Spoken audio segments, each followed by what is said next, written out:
आइए, अभी हम उपस्थित हैं महर्षि में ही परमहंस जी महाराज के कर कमलों में और उन्हीं के समक्ष जो है एक जिज्ञासा को शांत करने के लिए जनक्रांति भारत न्यूज़ के माध्यम से आए हुए हैं, जिसमें कि स्वामी नरेशानंद जी महाराज अभी मौजूद हैं और वो जो हैं महर्षि में ही के श्रेष्ठ वक्ताओं में एक माने जाते हैं।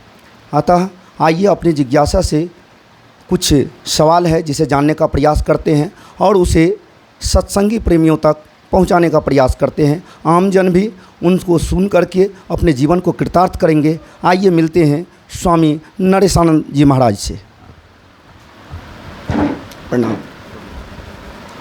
बाबा, हम जनक्रांति भारत न्यूज़ के माध्यम से आए हुए हैं और हम सबसे पहले मोक्ष पर विभिन्न प्रकार की अनेक साधु संतों ने विभिन्न प्रकार की टिप्पणियाँ, विभिन्न प्रकार की बात कही हैं। हम संत मत के आधार पर जानना चाहेंगे कि मोक्ष क्या है और इसे कैसे प्राप्त किया जा सकता है।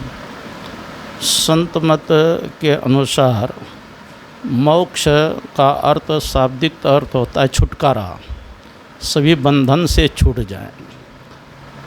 जीव के ऊपर तीन पर्दा पड़ा हुआ है, अंधकार, प्रकाश और शब्द। और यह जीव 5 शरीर के अंदर है, स्थूल, सूक्ष्म, कारण, महाकारण।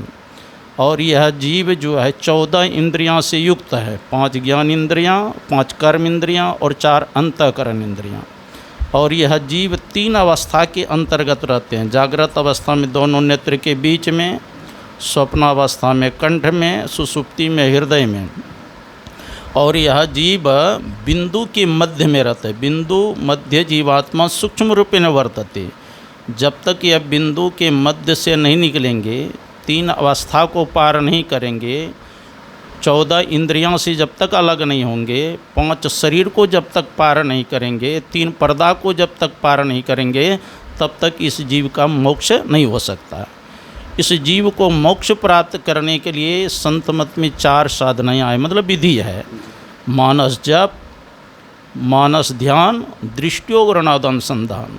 इनके द्वारा यह जीव 3 पर्दों को पार कर जाता है, तब अपने स्वरूप का ज्ञान होता है कि मैं कौन हूँ। अभी हम लोगों को शरीर का ज्ञान है, अपने स्वरूप का ज्ञान नहीं है, अपने स्वरूप का ज्ञान नहीं है। जब हम तीनों पर्दों से को पार कर जाएंगे, 14 इंद्रियां से अलग हो जाएंगे, 5 शरीर को भी पार कर जाएंगे, 3 अवस्था को भी पार कर जाएंगे, बिंदु के मध्य से निकल जाएंगे, तब जीव का मोक्ष होता है। मोक्ष का मतलब होता है सारी बंधन से छूट जाना। बंधन क्या? जड़ चेतन जो ग्रंथि है, ये जड़ चेतन ग्रंथि साधना के द्वारा अलग कर लेते हैं, तब इस जीव का मोक्ष होता है, सभी बंधन से छूट जाते हैं। समझ में आया जी? तो सभी बंधनों से छुटकारा पाना मोक्ष है। जिन बंधनों की बात की है उसको आपने सुना ही।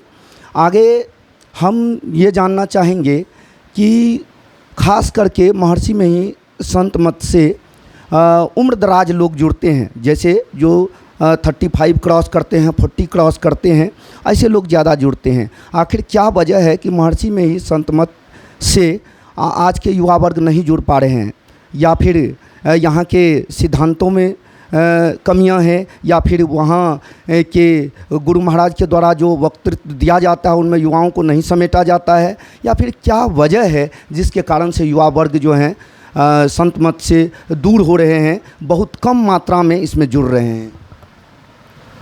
देखिए, इस संगति का प्रभाव पड़ता है। जैसे हम संगत में जाएंगे वैसा ज्ञान होगा। वैसे तो हम लोग गए थे अमृतसर में जो सत्संग हुआ था, गुरु श्री स्वामी मगरज जी महाराज गए थे, मैं भी गया था। तो वहाँ सिर्फ युवक ही 400 युवक ही थे सत्संग करने वाले, है ना। तो कहीं है कि युवक विशेष प्रभावित है, कहीं वृद्ध है, कोई कहीं विशेष माताएं लोग आते हैं। ये संगति का प्रभाव पड़ता है। अगर साधु संतों के संगति में आ जाते हैं तो युवक को ज्ञान हो जाता है, क्योंकि शास्त्र में दिया है ज्ञान बढ़े गुणवान के संगत। ज्ञानियों का संग करेंगे आपको ज्ञान बढ़ेगा। ध्यान बढ़े तपसी संग किन्ने, तपस्वियों का संग करेंगे तो आपके मन में होगा तपस्या करनी चाहिए। बुद्धि विवेक विचार बढ़े कभी दीन सतसंगति किन्ने, बुद्धि विवेक विचार कब बढ़ेगा? जब महापुरुषों का संगति करेंगे। इस संगत का रंग लगता है, जैसा संग करेंगे वैसे रंग चढ़ेंगे। तो युवक के लिए है कि उनको अभी जो है विशेष अभी अर्थ के युग आ गया है, अर्थ के तरफ लोग विशेष भागते हैं, है ना। अपने अभी जो कमी है खाने पीने कपड़ा का, इसी जुटाने में लोग व्यस्त है। अब पहले का जो था, जो खेत में उपजा आबादी कम थी तो अपना उसी ज़मीन से गुजर बसर चल जाता था, इसलिए विशेष लोग आध्यात्मिक के तरफ थे। अभी व्यस्तता है काम करने का, इसलिए उधर बाहर ही बाहर भागते हैं।